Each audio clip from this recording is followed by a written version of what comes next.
Allah berib farzandli bo'ldim, shukronalar aytib quvonchga to'ldim. Qoriya bo'lsin deb duolar qilib, ismini umid ila Yasina qo'ydim.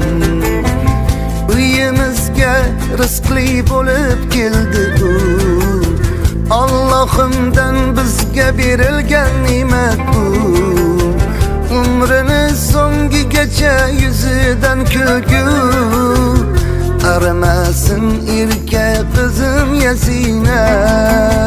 Umrimizda jonim quyosh bo'lib kul, baxtimiz bog'ida ochilgan g'uncha gul. Dunyoga keldingu qalbim topdi huzur, erka qizim